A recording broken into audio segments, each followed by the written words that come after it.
बारिशें ना होने के कारण जंगल में सूखे का मौसम चल रहा था, इसलिए आज सभी पक्षियों ने परावास करने का फैसला कर लिया था। तोता, कबूतर, छोटी चिड़िया, उसकी बेटी, कौवी, कौवा और दूसरे पक्षी अपना सफर शुरू करते हैं। वो सब अपना जंगल छोड़ने के कारण उदास तो थे, मगर वो एक नया जंगल, एक नई दुनिया देखने जा रहे थे, इसलिए उनके दिल में इस बात की खुशी भी थी।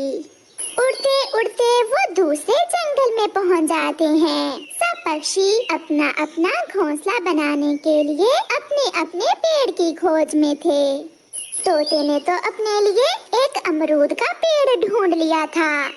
कबूतर और कबूतरी ने भी एक पेड़ पर अपना घोंसला बना लिया था।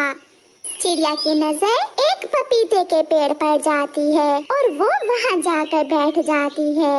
गुड़िया बेटी, ये पेड़ सुरक्षित भी है और इस पर पपीते भी लगे हुए हैं। यहाँ हम आराम से गर्मियों का मौसम गुजार सकेंगे। मम्मा, मैं अपने पेड़ को पानी भी दिया करूँगी।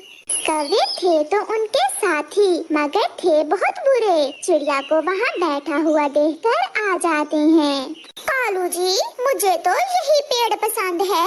नहीं नहीं गौरी बहन, इस पेड़ पर तो मैं पहले आकर बैठी हूँ। इस पर मैं अपना घर बनाऊंगी। चिड़िया, तुम्हें मेरा अच्छे से पता है, सीधे से यहाँ से चली जाओ। कहीं ऐसा न हो कि मुझे मार कर तुम्हें यहाँ से भगाना पड़े।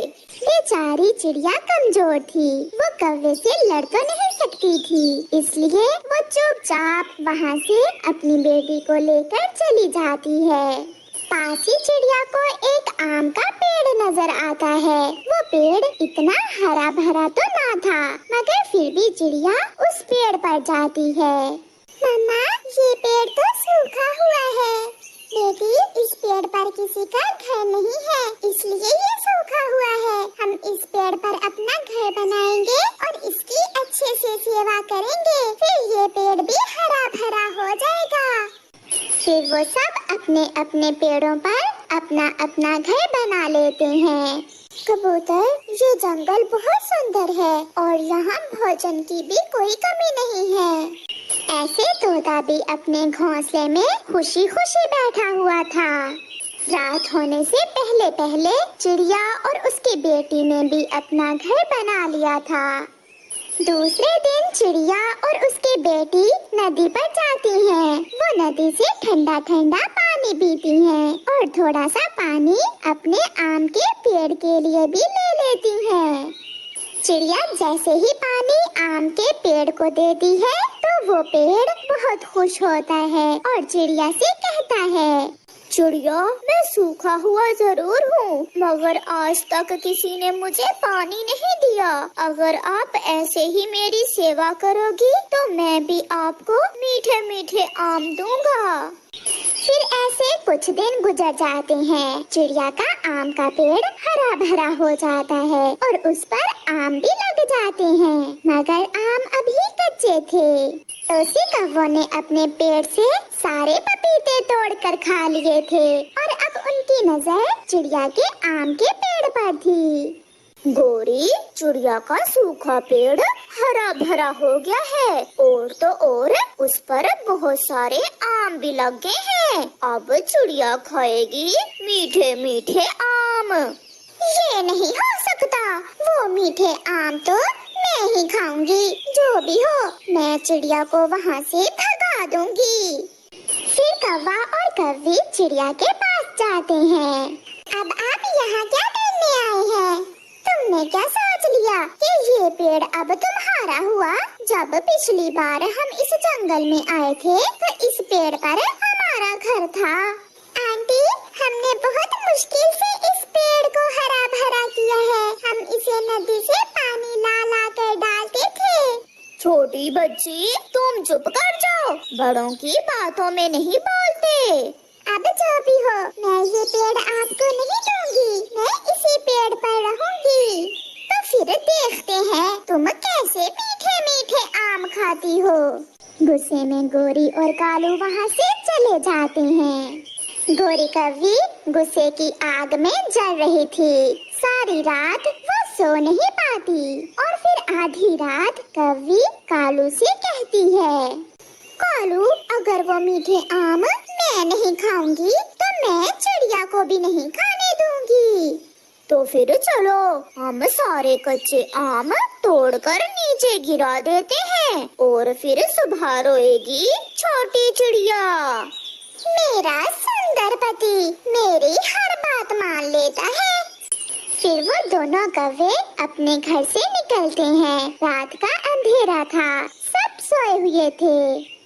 कौवा और कौवी चिड़िया के पेड़ से कच्चे आम तोड़ तोड़ कर नीचे गिराना शुरू करते हैं और फिर एक एक करके वो सारा पेड़ खाली कर देते हैं और वहाँ से भाग जाते हैं।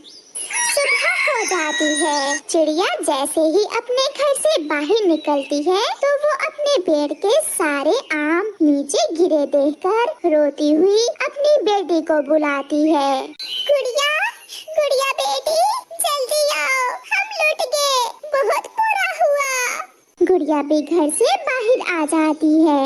मम्मा, ये सब कैसे हो सकता है? रात को ना तो आंधी आई और ना ही तूफान, फिर कैसे हमारे सारे आम टूट गए? वो माँ बेटी बहुत दुखी हो जाती हैं। वो रो रही थी कि कौवा और कौवी वहाँ आकर हंसने लग जाते हैं। खा लो चिड़िया, मीठे मीठे आम खा लो। अरे ये क्या हुआ? चिड़िया का मीठे आम खाने का सपना तो टूट गया। बेचारी के सारे ही आम टूट कर गिर गए। ऐसे चिड़िया का मजाक उड़ाकर वो कौवे वहाँ से चले जाते हैं। मम्मा, चुप कर जाए मम्मा, मुझे एक उपाय आया है। आप यहीं बैठे, मैं अभी नानो को बुला कर लाती हूँ। मगर क्यों बेटी? मम्मा, आप ये सारे कच्चे आम इकट्ठे करके घर में रखें, मैं वापस आकर आपको सब बताती हूँ। फिर गुड़िया अपनी नानो को बुलाने चली जाती है। वो बहुत तेज उड़ती है। नानो, नानो, जल्दी चले, आप मेरे साथ हमारे घर चले। मगर बेटी, क्या हुआ है? कुछ बताओ तो। नानो, किसी ने हमारे सारे कच्चे आम तोड़कर गिरा दिए हैं और मुझे मम्मा ने बताया था कि आप कच्चे आमों का अचार बहुत स्वादिष्ट बनाती हैं और जैम भी। फिर गुड़िया अपनी नानो को साथ लेकर वहाँ से उड़ती है। नानो बेटी, चिंता ना करो, आप देखना, हम इन कच्चे आमों का इस्तेमाल बहुत अच्छे से करेंगे। फिर गुड़िया की नानो उन आमों में से आधे आम काटकर उनका अचार बना लेती है और बाकी का जैम। गुड़िया और उसकी मम्मा अपना अचार और जैम जंगल के बाजार में जाकर बेच देती हैं और उन्हें अच्छा मुनाफा होता है। उनके पास इतने सारे पैसे देखकर कौवी और कौवा हैरान हो जाते हैं। आंटी कौवी और अंकल कौवे अगर ज्ञान से काम ले तो हम किसी भी नुकसान से बच सकते हैं। अब हमारे पास इतने पैसे हैं कि हम जितने चाहे पके हुए आम लेकर खा सकते हैं। कौवा और कौवी शर्मिंदा होकर वहाँ से चले जाते हैं। मान गई मैं, मेरी बेटी बहुत बुद्धिमान है। प्यारे दोस्तों, इस कहानी से हमें सीख मिलती है कि हमें मुसीबत में घबराने की बजाय ज्ञान से काम लेना चाहिए।